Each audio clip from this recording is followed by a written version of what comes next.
నమస్కారం గురుగారు. శ్రీమాత్రే నమః. గురుగారు, నవరాత్రులు మనకి ఎప్పటి నుంచి ప్రారంభం అవుతున్నాయండి? 21వ తేదీ అయిపోయిన తర్వాత 22వ తేదీ నుంచి నవరాత్రులు ప్రారంభమవుతాయి. 21వ తేదీ అమావాస్య ఉంది. ఓకే. అయితే 22 నుంచి ఫస్ట్ అవతారం వచ్చేసి బాలా త్రిపుర సుందరి దేవతోటి మనకి ఆ అలంకరణ స్టార్ట్ అవుతుంది కదండి. అలంకరణ యొక్క విశిష్టత ముఖ్యంగా ఆ రోజు చిన్నపిల్లలందరికీ కూడా తాంబూలాలు ఇస్తూ ఉంటారు, వాయనం ఇస్తూ ఉంటారు, అమ్మవారి లాగా కూర్చోబెట్టుకుని. దీనికి అసలు ఏ విధంగా మనకి శాస్త్రం చెబుతుంది అంటారు? మనకి బాలా త్రిపుర సుందరి. ఎందుకు త్రిపుర సుందరి అని పేరు వచ్చింది అంటే బాలా, మనం శ్రీచక్ర ఆరాధనలో కూడా మొట్టమొదటిగా ఇచ్చే మంత్రం బాలా మంత్రం. బాలా మంత్రాన్ని ఇచ్చిన తర్వాత మిగతా మంత్ర ఉపదేశాలు జరుగుతాయి. బాలా త్రిపుర సుందరి అంటే బాల రూపంలో ఉన్నటువంటి అమ్మవారు. ఆ యొక్క లలిత అమ్మవారు బాల రూపంలో ఉంది అక్కడ. ఆ యొక్క బండాసురుడి యొక్క సంహారం యుద్ధం చేసేటప్పుడు ఈవిడి కూడా వస్తుంది. ఆ బండాసుడికి 30 మంది కొడుకులు ఉంటారు, 30 మంది పుత్రులు. వచ్చినప్పుడు నేను సంహరిస్తాను వెళ్ళంటే అందరూ నువ్వెందుకమ్మా ఇంత చిన్నపిల్లవంటే లేదు లేదని వెళ్తుంది. వెళ్ళి ఒకటేసారి 30 మంది కంఠాలని చేస్తుంది. బండపుత్ర వధోత్యుక్త బాలా త్రిపురం అనే శ్లోకం ఉంటుంది. ఓకే, అంటే బండపుత్రులందరినీ కూడా వధించింది. ఎవరి బండపుత్రులు ఈ 30 మంది అంటే మనకి 30 రోజులు. మనకి ఎలా అయితే శక్తి సేనల్లో మనకి చూడండి తిథినిత్యా దేవతలు అంటారు, తిథినిత్యా దేవతలని. అలాగే ఈ పుత్రుల్లో ఒక్కొక్కరికి ఒక్కో పేరు ఉంటుంది. అలస, సంద్ర, నిద్ర. అంటే ఈ బాలా త్రిపుర సుందరిని కనుక ఎవరైనా పూజిస్తే మొట్టమొదటిగా మనకు జరిగేది ఏంటంటే జ్ఞానం. అంటే అలసిపోతున్నా, నిద్రపోతున్నా మనకు ముందు రావాల్సింది ఏంటి? జ్ఞానం. నిద్రపోతున్నాం అనుకోండి, జ్ఞానం లేకపోతే నిద్రపోతాడు మనిషి. అంటే ఎలాగా? మామూలు నిద్ర కాదు, మధ్యాహ్నం పూట పడుకోవడం, తెల్లవారుజాము లేకుండా 11కో 12కో లెగడం, నిద్ర లేవడం. అలాగా ఇష్టం వచ్చినప్పుడు హాయిగా ఉంది కదా, నిద్రపోవడం హాయిగా ఉంది, ఏ పని చేయకుండా అనుకోవడం. ఇవన్నీ ఏంటంటే అసుర లక్షణములు అంటారు. అంటే ఆ యొక్క బండాసురుడి యొక్క వధలో మనకున్న తెలిసినటువంటి నీతి ఏమిటి అంటే, ఆ యొక్క ఏవైతే ఈ బండాసురుడికి సంబంధించినటువంటి పుత్రులు ఎవరైతే ఉన్నారో ఆ బండాసురుడు యొక్క ఇది ఎలా జరిగింది, ఆవిర్భావం ఎలా జరిగింది అంటే, మన్మధుడు ఒకసారి శివుడి మీద మన్మథ బాణం వేస్తాడు. వేసినప్పుడు లలితాసహస్రనామంలో నామం ఉంటుంది, హరనేత్రాగ్ని సందగ్ధ కామ సంజీవన ఔషధి అని. హరుని యొక్క నేత్రము చేత దగ్ధమైపోతాడు ఆ యొక్క మన్మధుడు. ఆ బూడిదని తీసుకెళ్ళి బొమ్మను తయారు చేస్తారు వీళ్ళు. దానికి ప్రాణం పోస్తారు. ప్రాణం పోస్తే ఫస్ట్ మొట్టమొదటిగా బ్రహ్మ చూసి బండ అంటాడు. అంట బండగా ఒక రకంగా ఉన్నాడని. అలా బండాసుడు అనేటువంటి పేరు వచ్చింది ఆయనకి. ఆయనకి 2 తమ్ముళ్ళు, 30 మంది కొడుకులు ఉంటారు. అలాంటి వాళ్ళని 30 రోజులు, మనకి నెలకిన్ని రోజులు? 30 రోజులు. మామూలుగా శుక్లపక్షం మనకి 2 పక్షాలు తీసుకున్నా కూడా ఆల్మోస్ట్ 30-31 రోజులు, అంతకంటే ఎక్కువ ఉండదు కదా. అయితే మనము నిత్యము మన జీవితంలో ప్రతిరోజు మనం బాగుండాలి అని అనుకుంటే ఆ అమ్మవారిని తలుచుకోగలగాలి. ఈ అమ్మవారిని తలుచుకోవడం వల్ల కలిగేది మనకేమిటి? మనం చూడండి, మనం అవతల వాళ్ళు ఏ క్యాస్ట్కి సంబంధించిన వాళ్ళైనా, శత్రువు పిల్లలైనా, చిన్న పిల్లని చూస్తే మనం వెంటనే మన మనసు మారిపోతుంది, హాయ్ అని పలకరిస్తాం. అవును. అంటే ఏంటి? ప్యూరిటీ. మనం ఎందుకు పలకరిస్తాం అంటే వాళ్ళకి ఏ కల్మషం తెలియదు. చిన్నపిల్లలు దేవుడితో సమానం. అవతల వాడు శత్రువు అయినా కూడా ఆ పిల్లని చూడంగానే మనకు ఆ శత్రుభావం రాదు, ముద్దుగా బా అనే ఫీలింగ్ వస్తుంది. బాలని కనుక ఎవరైతే ఉపాసన చేస్తారో వాళ్ళని చూడగానే శత్రువుకి కూడా బా ఎంత బాగున్నాడండి, నేను ఇప్పుడు కొట్లాట అవసరమా అనే ఫీలింగ్ తెస్తుంది. అది ఈ బాలా త్రిపుర సుందరి ఆ యొక్క పుత్రుల్లో 30 మందిని సంహరించింది కాబట్టి ఆ 30 మంది యొక్క ఎనర్జీస్ అంటే ఇవి అవన్నీ నెగటివ్ ఎనర్జీస్. బద్ధకం, నిద్రపోవడం, ఇలాంటి ఎనర్జీస్. ఆ పేర్లన్నీ అలాగే ఉంటాయి వాళ్ళ పేర్లు. సంద్ర, నిద్ర, అలా 30 రకాలు ఉంటాయి. 30 రకాలు ఉంటాయి. అంటే మనలో ఉండేటువంటి ఆ 30 రకాల దుర్గుణాలని తొలగించేది బాల. ఇప్పుడు ఈ శ్రీచక్ర ఆరాధనలో ఎందుకు ముందు బాల ఇస్తారంటే, ముందు ఈ దుర్గుణాలు పోవాలి. అది పోకుండా మీరు సాధనలోకి వెళ్ళలేరు. అవును. శ్రీచక్రంలో ఉండే అందరి దేవతలను ఆరాధించాలంటే ఫస్ట్ నువ్వు ఇది ఇప్పుడు చూడండి, మనకి పతాంజలి యోగ శాస్త్రంలో కూడా ముందు ఆసన సిద్ధి చేసుకోమంటాడు. అంటే ఫస్ట్ నీకు కూర్చోవడం రావాలి. కూర్చోవడమే సరిగ్గా లేకపోతే నీ మంత్రం దాకా మనసు పెట్టి మంత్రం శాస్త్రారం ఛేదించడం ఇవన్నీ ఎక్కడ కుదురుతాయి? అదే నువ్వు ముందు కూర్చో, ఆసన సిద్ధి.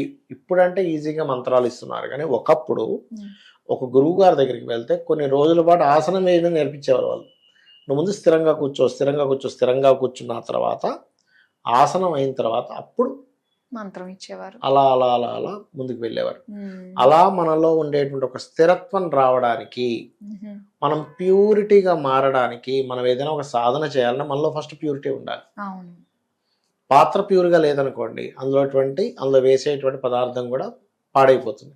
అలా మనలో ప్యూరిటీ, మనలో ఉన్నటువంటి ఒక చిన్న, మనం చూడండి హ్యాపీగా ఎప్పుడు ఉంటామంటే చిన్నపిల్లలుగా ఉన్నప్పుడు హ్యాపీగా ఉంటాం, కల్మషం లేకుండా. ఇప్పుడు చూడండి, ఎవరైనా సరే ఎన్ని సమస్యలు వస్తున్నా, ప్రపంచ యుద్ధం జరిగిపోతున్నా చిన్నపిల్లాడికి సంబంధం లేదు. ఇంట్లో ఎన్ని ఆర్థిక ఇబ్బందులున్నా చిన్నపిల్లాడికి సంబంధం లేదు.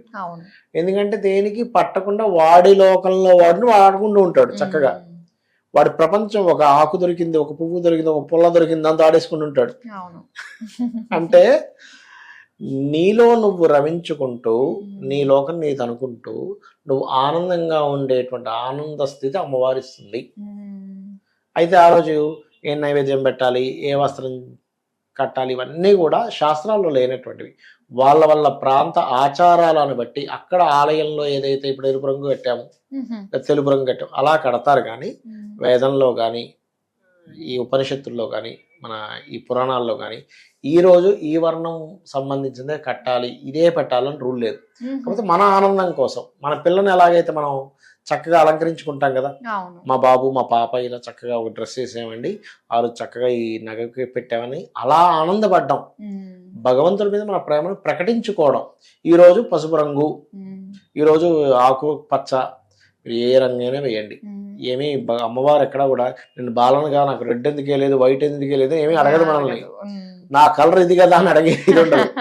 ఎప్పుడు ఇదవుతుంది అంటే అక్కడ మీరు కలరు, ఈ యొక్క ఎన్ని కుందులు అంటే, ఇప్పుడు చాలా మంది ఏమైపోతుందంటే ఎన్ని ఒత్తులు వేయాలనే దగ్గర ఆగిపోతున్నారు అందరూ. దీపం ఎన్ని ఒత్తులు వేయాలి, మీరు 100 వీడియోలు చేయండి 3 ఒత్తులు వేయాలని, 101 వీడియో కూడా చూస్తారు ఎన్ని ఒత్తులు వేయాలని. నేను వాస్తుకు వెళ్తే కూడా ఎంతో డీపెస్ట్ సబ్జెక్ట్, ఇక్కడ ఈ వస్తువు ఉండాలి, ఇక్కడ వస్తువు ఉండకూడదు, ఈ ద్వారం ఇక్కడ ఉండకూడదు, ఇవి చెప్తూ ఉంటే ఆఖరికి వాళ్ళు వచ్చి అడిగేది ఏంటంటే, ఏమంటే తలుపులు ఎన్ని ఉండాలండి అని అడుగుతారు. మీరు వీడియోలో కూడా తలుపులు ఎన్ని ఉండాలని వీడియో చేయండి, లక్షల్లో వెళ్ళిపోతూ ఉంటుంది. అంటే బేసిక్ దగ్గర ఆగిపోతున్నాం. కానీ అసలు ఆ తత్వం ఏంటి, బాలతత్వం ఏంటి, బాలతత్వాన్ని మనం ఎలా అలవర్చుకోవాలి, బాలని కనుక మనం ఉపాసన చేస్తే నువ్వు నెలకి 30 రోజులు మనం హ్యాపీగా ఉంటాము, ఆరోగ్యంగా ఉంటాము, ఒక చక్కటి హ్యాపీనెస్ మనలో ఎప్పుడు నిండుతుంది, కల్మషం లేనటువంటి తత్వం మనలోకి వస్తుంది. అలాగే జ్ఞానానికి ప్రతీక బాల ఒకటి, గాయత్రి ఒకటి. అందుకే ఆమె చేతుల్లో ఏముంటాయి, జపమాల ఉంటుంది. అంటే ఏమిటి ఇక్కడ మనం అర్థం చేసుకోవాల్సిన, అంత చిన్నపిల్ల చేతిలో జపమాల ఏమిటండి అంటే, నువ్వు భగవంతుని చేరుకోవాలంటే నీలో ఒక చిన్నపిల్ల తత్వం ఉండాలి, అమాయక తత్వం ఉండాలి. ఆ అమాయక తత్వం, పూర్తిగా నమ్మేటువంటి తత్వమే నిన్ను భగవంతుడిని చేరుస్తుంది. అంటే ఇదే తత్వాన్ని చూసుకునే మనం చిన్న పిల్లల్ని కూడా ఆ రోజు ఇంటికి పిలిపించి వాళ్ళకి పసుపు మనకి ఉంది కదండి, సిస్టమ్ ఉంది కదా. ఒక్కొక్క సంవత్సరం పెంచుకుంటూ ఒక్కొక్క రోజుకి ఒక్కొక్క చిన్న చిన్న పిల్లల్ని తీసుకుంటూ వెళ్తుంటారు.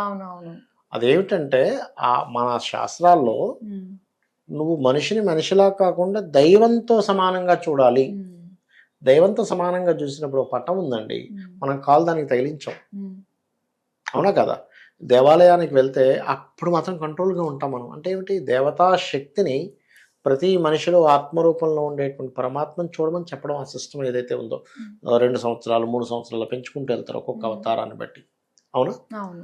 కాబట్టి ఏంటంటే ఈ నవరాత్రుల్లో ముఖ్యంగా బాలా త్రిపుర సుందరి మూలమంత్రం లేదనుకుందాం, ఆ రోజంతా కూడా ఏ పని చేస్తున్నా ఓం బాలా త్రిపుర దేవ్యై నమః అని మనసు పెట్టి కనుక చేయగలిగితే అమ్మవారి అనుగ్రహం 100% వచ్చి తీరుతుంది.